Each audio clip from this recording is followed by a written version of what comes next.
Mega Brave and Mega Symphonia are starting to make the impact on the Pokemon TCG. It's currently been a bit all over the place, really. You got the new Mega Pokemon coming in, and while some of them are making an appearance, it's mainly the current decks in the format that have gotten a bunch of support. Like Gardevoir is now the new best deck over in Japan because they got a bunch of new support in Mega Evolution. But there are a couple of Mega Pokemon that have been making an impact and a splash into the meta at the moment. They're a bit low down, obviously. It has only been a week or two since the set came out. The popularity and the representation could rise up as more players start to experiment. But one Pokemon that has been making the waves due to just how impactful it is, because it is now the new highest HP Pokemon we have seen in the Pokemon TCG, and that is Mega Venusaur EX. This is a whopping 380 HP grass type Pokemon, which is the highest HP Pokemon we have in the game ever.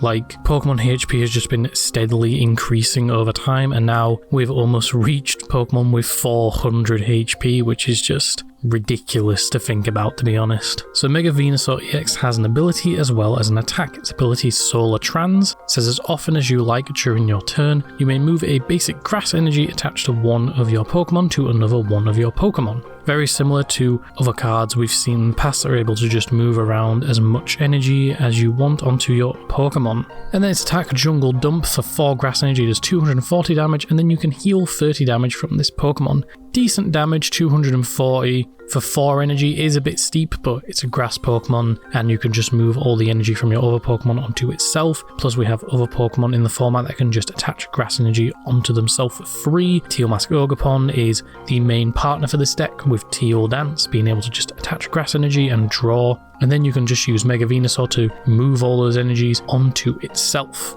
and start attacking. Plus, the 30 damage heal could be useful in getting yourself out of range of a KO. For example, something like Dragapult will hit 200, and then you heal 30 from that, so you go down to 170, and then another 200 would bring you up to 370, so you would be 10 damage short. But Dragapult does have a lot of ways of, manipulating damage around. 380 HP still is a lot of damage to hit, which for some decks will be a struggle, but for other decks will be very easy. So you have a Pokemon with a pretty good ability and also a pretty good attack, not to mention it's a grass type, so it already has advantages over other decks in the format, like Marnie's Grimmsnarl and Charizard. It can easily hit for weakness and one-hit KO, but it also does have some disadvantages against other decks. For example, Ethan's Typhlosion, which is a single prize deck, can very easily one-hit KO this thing and, take free prizes. All you need is 2 KOs and you just win the game with that deck. The card also does have a pretty beefy, attack cost of 4 energy, but again, you can very easily alleviate that with stuff like Teal Mask, so you can just use a couple of Teal Dancers,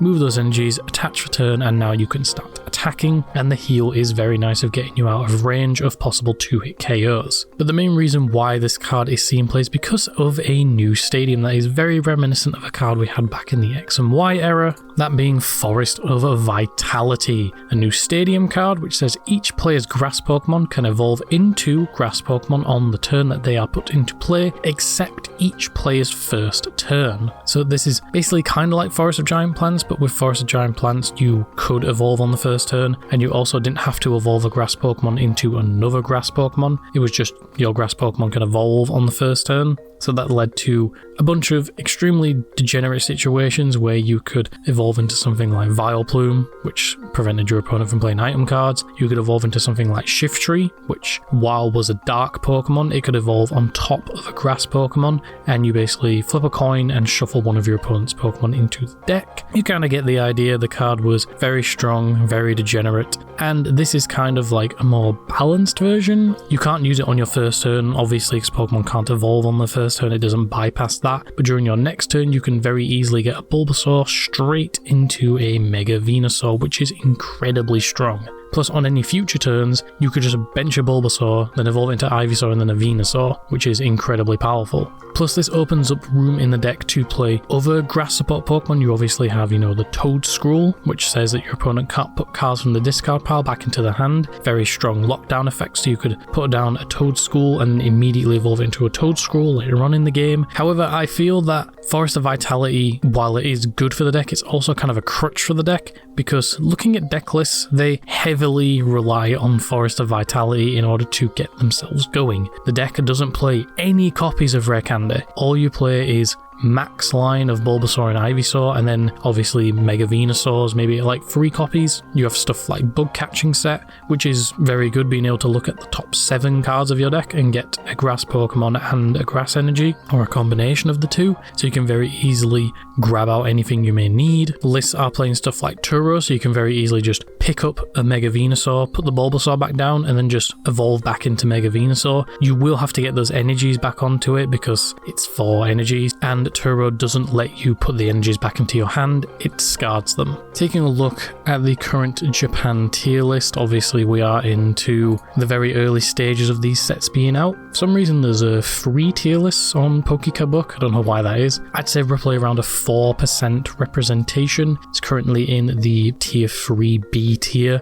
which, you know, isn't bad. The deck does have its strengths going for it, but it also does have its weaknesses. It's really bulky, it can hit for decent damage, it does have, you know, some pretty good grass support with stuff like Teal Mask, Bug Catching Set, the Toadscroll line, and any other grass Pokemon we get in the future, or grass evolution lines, because we have the stadium that can easily get them into play. But the deck does have its weaknesses, the reliability on the stadium cards, so if you end up prizing a couple of them, or you have to discard them early into the game, or, you know, your opponent just puts another stadium into play and gets rid of it, then your access into Venusaur is going to heavily slow down, especially into the late game, considering deck lists aren't really playing Rare Candy. They're heavily relying on that stadium in order to get into Venusaur. And again, a high energy cost for its attack. 4 energy, you would have to, you know, attach for turn and then use 3 Teal Mask Ogabons if you can get them into play. And with only your active Pokemon and 5 bench slots, that's 3 bench slots you're taking up. That's quite a lot. And while yes, you could use Venusaur's ability to move those energies onto a Teal Mask Ogabon and attack with that, since it is less energy, and it also could do a little bit more damage depending on what you're up against,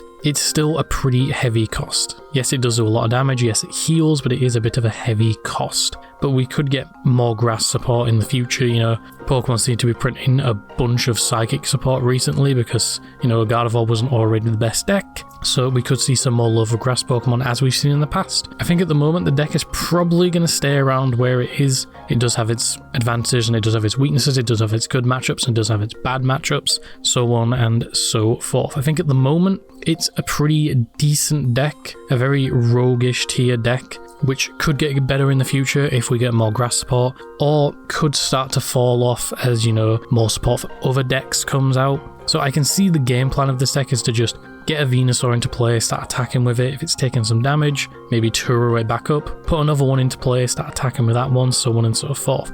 You basically just have this big beefy Pokemon that can do a decent amount of damage and can also just manipulate energy around your board, while also playing support Pokemon that can let you draw through your deck, as well as disrupt your opponent by, you know, not letting them put item cards back into their hand or just cards from the discard back into your hand. You could also opt to play Toadscroll EX, so you could stop your Pokemon from taking damage from effects of attacks, because you could very easily just move around that energy with Venusaur, putting an energy on each one of your Pokemon, so now they can't take damage from effects of attacks, for example, like Dragapult being able to put 6 damage counters around. So yeah, I think for the moment, the deck is decent. It's not that strong, but it is pretty good. Again, it does have its good matchups, bad matchups, its advantages and its disadvantages, and I think for the moment it is a pretty decent, like, low tier rogue pickup, maybe something you could bring down to locals and have a bit of fun with. But in terms of competitiveness, I probably don't really see this deck doing all that well. But again, we could get more grass support in the future that could bring the deck up to a higher tier of play. And that is it for this video. Let me know your thoughts in the comments, what you think about Mega Venusaur. Is this something you're looking to pick up? Do you think the deck could have its time in the spotlight maybe later on down the year when some of these other powerful decks rotate out of the format, especially next year? Stuff like Gardevoir going, you've also got Charizard going, and very, very powerful cards will be leaving the format next year. So do you think the deck will have its time to shine later on in its lifespan, because it is going to be around for quite a while, so on and so forth? Are you going to be picking up this deck? Let me know in the comments. Make sure to like, comment, subscribe, all of that nonsense, and I'll see you in the next video, whatever that may be. Take care.